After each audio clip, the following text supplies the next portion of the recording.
मूलभूत परिवर्तन कुछ नजर आया या पूर्वोत्तर की सरकारों की तरह भी ये काम कर रही है? देखिए, जो योगी जी की सरकार चल रही है वो सभी पिछली पूर्वभूत सरकारों पर भारी पड़ी है। काफ़ी कुछ रोड मैप उन्होंने दिया है, काफ़ी कुछ विकास किया है राज्य में।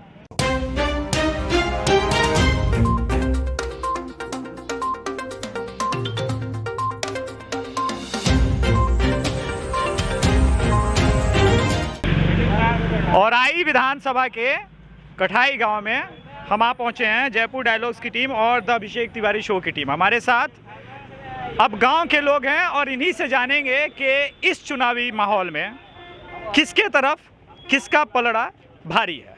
बात करेंगे यहीं के लोगों से। क्या नाम है सर आपका? जी, मेरा नाम पंडित संतोष मिश्रा है जी। और मैं यहीं कठारी बाज़ार में रहता हूँ। और खैर मैं तो बीच बीच में गांव आता रहता हूं, लेकिन मूल रूप से मैं मुजफ्फरनगर रहता हूं। अच्छा, मुजफ्फरनगर। जी, तो चलिए दोनों फीडबैक ले लेंगे आपसे। आप बहुत अच्छा मिल गया, क्योंकि पश्चिमी यूपी का भी फीडबैक मिल जाएगा। ये बताइए कि आपने समाजवादी पार्टी का सरकार देखा होगा, आपने बसपा सरकार भी देखी होगी, और अब महाराज जी की सरकार चल रही है, बीजेपी की सत्ता है। तो आपको मूलभूत परिवर्तन कुछ नजर आया या पूर्वोत्तर की सरकारों की तरह भी ये काम कर रही है? देखिए, जो योगी जी की सरकार चल रही है वो सभी पिछली पूर्वभूत सरकारों पर भारी पड़ी है। काफ़ी कुछ रोड मैप उन्होंने दिया है, काफ़ी कुछ विकास किया है राज्य में।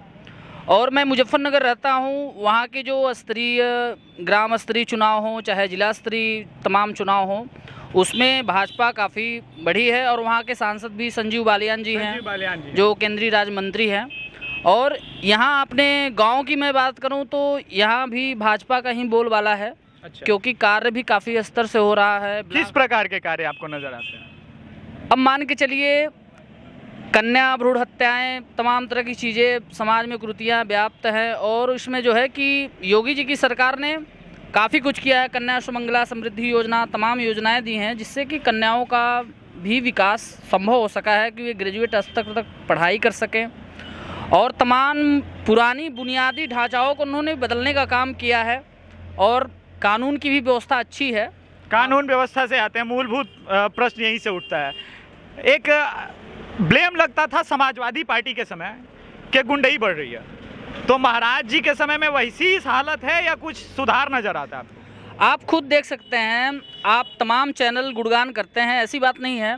क्योंकि योगी जी के काल में आप देखिए कितने कुख्यात अपराधी रह चुके हैं, या तो भूमिगत हो गए हैं या तो उनका विनाश हो चुका है। अच्छा। और आप ये चीज़ें देख ही रहे हैं कि इस समय की क्राइम जीरो टॉलरेंस नीति चल रही है। और ज़िले के आला अधिकारी जो हैं, एसएसपी या एसपी जो भी कमांड में जिनके हैं, उनकी भी नीति जीरो टॉलरेंस की है। और उस दिशा में बहुत ही बढ़िया से काम हो रहा है। और जनता भी फरियाद लेके जाती है, कंप्लेन करती है, तो उसकी सुनवाई होती है। अगर आप कोई सुनवाई नहीं करते तो मुख्यमंत्री हेल्पलाइन भी शुरू है। तो काफ़ी अच्छी योजनाएं हैं। अब एक और यहाँ से, बिजली, सड़क और स्वास्थ्य, इस मुद्दे पे आप सरकार को कितना नंबर देंगे? मैं अगर 100 अगर आप लें तो मैं अभी 90 मार्क्स देना चाहूँगा। क्योंकि 10% मान लीजिए स्थानीय नेताओं का भी फर्ज बनता है कि उसकी निगरानी करें और तमाम चीज़ों को, कमियों को सुधारें। सीधे तौर पर तो स्थानीय प्रतिनिधि भी जिम्मेदार होते हैं। चलिए, तो बिजली, सड़क। लेकिन अब एक युवाओं का मुद्दा उठाएंगे, बेरोजगारी। उत्तर प्रदेश में युवाओं का पलायन अहम मुद्दा रहा है और बेरोजगारी की बातें हम सुन रहे हैं, पेट्रोल डीजल की महंगाई, इस पे भी आपको बोलना पड़ेगा। जी देखिए, हर अर्थव्यवस्था को मजबूत करने में राज्य सरकार की भी जिम्मेदारी होती है, केंद्र सरकार की भी जिम्मेदारी होती है। और योगी जी जो है विदेशों से सबमिटेशन कर रहे हैं, काफ़ी कुछ निवेश आ रहे हैं। कोई जादू का पिटारा नहीं है कि एक ही 5 साल की सरकार में हो जाना चाहिए। मैं समझता हूँ आगामी एक अवसर 5 साल का और देना चाहिए, तो काफ़ी कुछ बदल जाएगा और युवाओं का पलायन भी रुकेगा। चलिए, तो हमारे साथ एक और शख्स हैं इसी गांव से। ये बताइए कि उत्तर प्रदेश में अब चुनाव आ रहा है, तो आपके गांव के लोग भी वोट करेंगे, तो आपके गांव में क्या क्या समस्याएं हैं जो सरकार सॉल्व नहीं कर पाई है? और मूलभूत सुविधाएं, सड़क, बिजली, पानी, इसका कैसा इंतजाम रहा है इस सरकार में? बहुत बढ़िया, बहुत बढ़िया। इससे बढ़िया कोई काम सरकार कर ही नहीं पाया। योगी जी से बढ़िया। समाजवादी पार्टी और बसपा से क्या नाराजगी है आपको? नाराजगी नहीं है, उनसे बेहतर है योगी उनसे महाराज। बेहतर है। अच्छा, ये वही बात है जो बनारस में जियो वाली बात निकली थी, आप दर्शक समझदार हैं। अच्छा, ये बताइए कि क्या खासियत नजर आती है आपको महंत योगी जी में? वो जो भी करेंगे देश के लिए करेंगे, प्रदेश के लिए करेंगे, ये लोग तो अपने लिए करते हैं गुरु। अच्छा, ये लोग अपने लिए करते हैं गुरु। ये जो देखिए उत्तर प्रदेश में एक ये जो टर्म है ना गुरु, ये बड़ा मशहूर है। अच्छा, ये बताइए कि आपको क्यों लगता है कि योगी जी प्रशासक के रूप में इन लोगों से ज़्यादा बेहतर रहे हैं? क्या क्राइम कम हुआ है? उनके ऊपर किसी का प्रेशर नहीं है भैया। अच्छा। किसी का दबाव नहीं है, वो जो काम करते हैं स्वतंत्र रूप से अपने मन से करते हैं, इसलिए वो बेहतर है। इन लोगों के ऊपर बड़ा प्रेशर रहता है, दबाव रहता है, इसलिए ये लोग अपने मन का काम नहीं कर पाते। आप परिवारवाद का इल्जाम लगा रहे हैं दूसरों पे? मतलब परिवारवाद की समस्या है समाजवादी पार्टी में? वो समाजवादी पार्टी है ही नहीं, वो परिवारवादी पार्टी है। चलिए ठीक है। तो हमारे साथ गांव के एक और बुजुर्ग, क्या नाम है सर आपका? हरिशंकर दुबे। ये बताइए कि आपकी उम्र कितनी है? उम्र है 68 साल। 68 साल, यानी यूपी में आप पिछले 30 सालों से तो कम से कम वोट दे ही रहे होंगे। हाँ। तो आप जितना सुख हाँ। और आराम ये योगी और मोदी दे रहे हैं, हाँ। किसी को अमीर गरीब को भूखा नहीं सोने दे रहे हैं। अच्छा। हर घर में गेहूं चावल गजा है। बनिया की बिक्री गेहूं चावल की नहीं हो रही है। अच्छा। और सब लोग बड़े ऐश आराम से खा रहा रहे हैं भैया। तो ये बताइए कि आपके गांव में शौचालय का पैसा हाँ। और आवास का योजना लोगों को मिला है जी? बिल्कुल मिला है। हाँ? बिल्कुल मिला है। मिला है गांव के लोगों को? हाँ? मिला है? मिला है भैया, मिला है। मिला है। चलिए, कुछ लोगों को मिला है, कुछ लोगों को नहीं मिला है। तो ये तो अब स्थानीय समस्या हो जाएगी, मतलब सेंटर से प्रोग्राम जो चला है। हाँ। अच्छा, शौचालय का पैसा और गैस कनेक्शन मिला है लोगों मिला है। गैस कनेक्शन मिला है। को? तो अब हमारे साथ एक और युवा है। ये बताइए कि गैस के दाम के बढ़े हैं।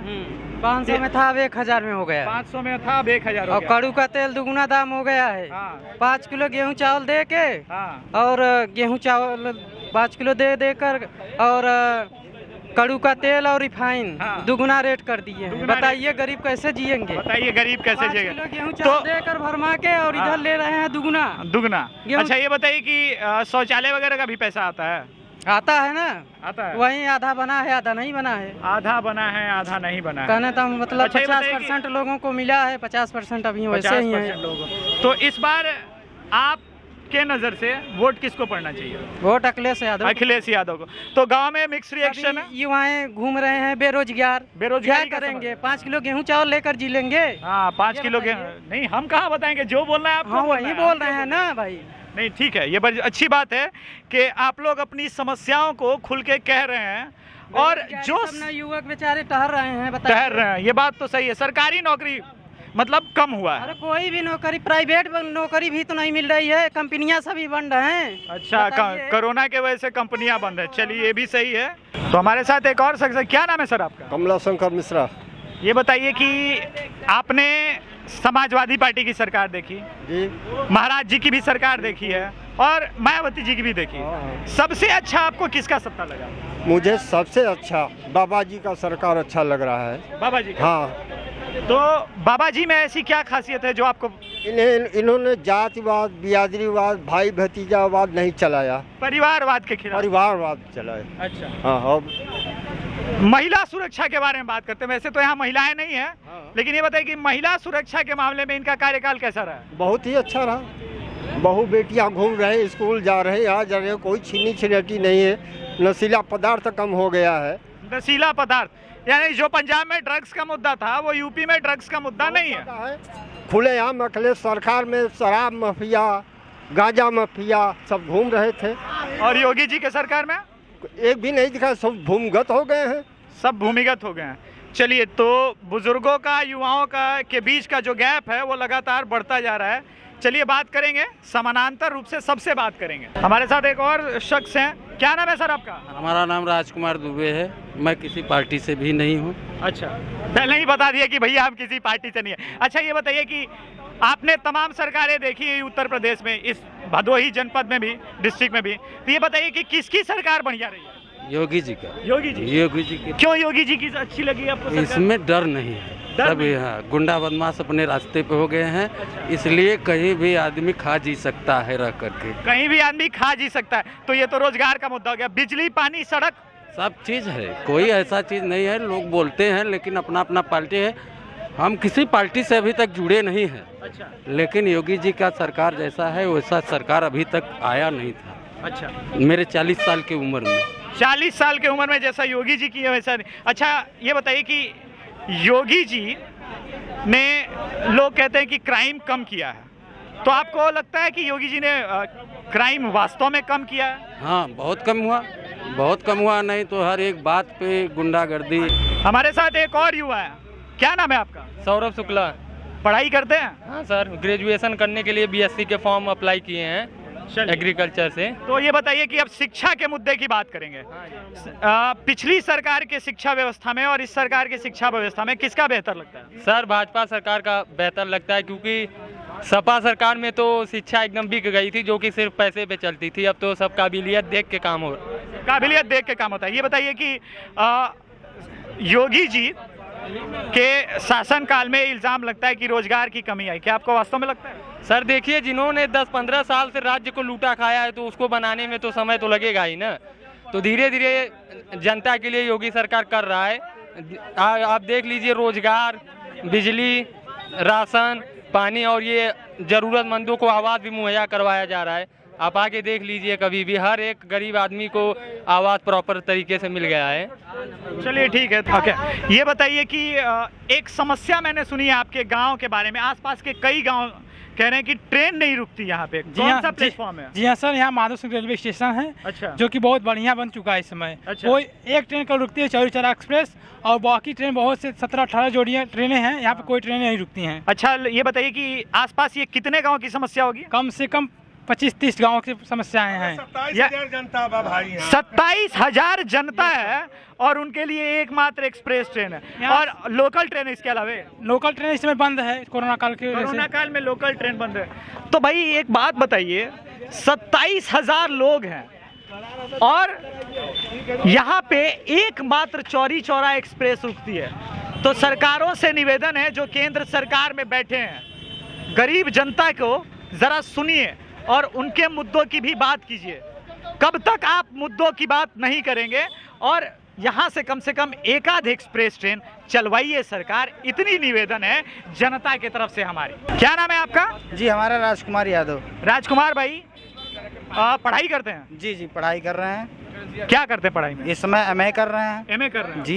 ये बताइए कि रोजगार की क्या स्थिति है? इस समय रोजगार के लिए हम लोग परेशान और हताश हो चुके हैं, क्योंकि ये जो सरकार इस समय उपस्थित है हमारे यहाँ उत्तर प्रदेश में, वो शायद योगी जी से संभल ही नहीं रहा है। क्योंकि आज के युवाओं का मांग है, जो आज हमें क्या चाहिए, जो गांव के लोग हैं उन्हें बिजली और सड़क और जो सस्ताई है, जो इस समय स्वास्थ्य की सुविधा, जो है स्वास्थ्य की सुविधा हमारे जनपद में शायद इन्होंने अभी तक ऐसा कोई काम किया हो जिससे उनकी बड़ी वाहवाही की जाए। अच्छा। तो इतना आज तक बोले थे वो, जो है कि मुख्यमंत्री जी की जो है जितने गड्ढे हैं वो मुक्त हो जाएंगे। यहाँ से बनारस तक आप चले जाइए, कहीं अगर सड़क जो है गड्ढे नहीं यार, यहाँ से बनारस तक का सड़क ठीक है यार, ये बनारस में आपको बता रहे, बनारस में आप जाइए और देखिए स्मार्ट सिटी है वो। अभी तो वो बन रहा है, तो ये थोड़ा गलत हो जाएगा यार। और उसके बाद आपको बताते हैं भदोही, सुनिए आप भदोही से और आई जो है चौराहे से जाइए भदोही के लिए, कितना रास्ता गड़बड़ है। शायद अगर आप 90 या 60 की स्पीड में अगर जा रहे हैं, ध्यान नहीं दिए तो गड्ढे में गिर के आपका प्राण भी हरण हो जाएगा। भाई ऐसा है तो चलिए देख लेंगे, हम चेक कर लेंगे। अच्छा ये बताइए कि अखिलेश यादव जी ने युवाओं को लैपटॉप बंटवाया था। जी जी। योगी जी ने कुछ बंटवाया? अभी तक तो हमने कुछ देखा ही नहीं, उनका क्या बटा क्या हो रहा है। बस आश्वासन देते हैं कि युवाओं को जो है ये इतना जो है कि रोजगार मिलेगा। ये तो अखिलेश जी ने लैपटॉप बांटा है, योगी जी ने आश्वासन दिया, बाकी जनता तय कर लेगी किसको क्या है। हमारे साथ एक युवा है, क्या नाम है आपका? गिरधारी मिश्रा। गिरधारी मिश्रा जी, क्या कर रहे हैं आप? हम तो रामायण भजन कीर्तन गाते हैं। रामायण भजन, बढ़िया बात है गुरु, इस बात पे तो ताली होनी चाहिए। रामायण भजन और गाना भी गाते हैं। गाना भी गाते हैं। हाँ, निर्गुण वगैरह सब निर्गुण वगैरह गाते हैं, ये बढ़िया बात है, कलाकार आदमी है। ये बताइए कि सरकारें तो आप बहुत देखे, समाजवादी, बहुजन समाजवादी, कांग्रेस का तो नहीं देखे होंगे, जी, उम्र जी। कम है। तो ये बताइए कि किसका सरकार बढ़िया लगा? सरकार तो देखो अखिलेश भाई का अच्छा लगा, क्योंकि हम लोगों को नवयुवक को जब हाई स्कूल पास किए तो लैपटॉप दिए थे। लैपटॉप देखिए गुरु, और लैपटॉप जो है दिए थे। कि हम और इस योगी सरकार में न तो किसी प्रकार का वैकेंसी, अच्छा, और जो है कि अभी हम जौनपुर गए थे, देखे बहुत खराब रोड हो गया है ना, तो कोई सुनवाई हो जौनपुर रही हम है। इसीलिए नहीं जा रहे हैं गुरु, नहीं तो हम जौनपुर जा चुके होते। कमर टेढ़ी हो जा रही है, बस का भी जो है कि कितने पंचर हो जा रहे हैं, नाना प्रकार का दिक्कत नाना हो रहा प्रकार का है, दिक्कत है। फिर भी तो- कोई सुनवाई नहीं हो रही। हमने तो इस बार नवयुवक बताइए लोगों कि को- उत्तर प्रदेश में लोग कह रहे हैं कि सरकार जो है किसी की नहीं आएगी, तोड़ मोड़ के होगी। आपको भी लगता है कुछ ऐसा अब ही? ऐसा कुछ नहीं है भाई, देखो इसको कुछ कहा नहीं जा सकता। कुछ कहा नहीं जा सकता। भाई देखो चुनाव को कुछ कहा नहीं जा सकता, किसका सरकार। चलिए 3 महीने बाद जब फिर इधर से गुजरेंगे, चुनावी एकदम माहौल जब बना रहेगा, तब देखेंगे कि रुझान किधर कितना पलटता है। तब तक इस गांव ने बहुत प्यार दिया, बहुत सम्मान दिया, लोगों से मिले। आप सब लोगों का आभार।